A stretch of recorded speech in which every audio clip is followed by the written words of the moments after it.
ရလားနည်းနည်းတော့ခက်တယ်နော်ဒါကကျတော့သူတို့တို့တွေတော့မှတိတ်မရကြဘူးကိုယ်လည်းစူးစမ်းပြီးလုပ်ကြည့်ကြည့်မယ်နော်စူးစမ်းပြီးလုံရပြီနော်အဲ့တော့ပြန်ဆိုမယ်44လေးကလေးဖြစ်တယ်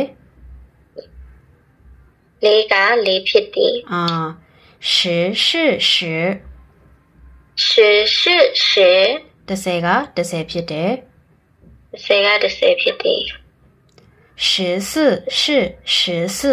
14က14ဖြစ်ပါတယ်ဟုတ်တယ်40က40ဖြစ်ပါတယ်ဆိုရင်နော်40ဆိုတော့40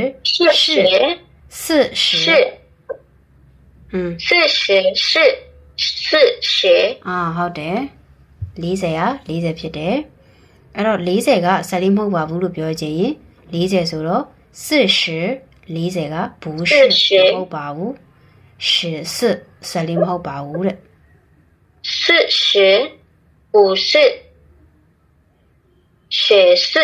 ဟုတ်တယ်နောက်တစ်ခု14ဒီ40မဟုတ်ပါ14ဆိုတော့14က不是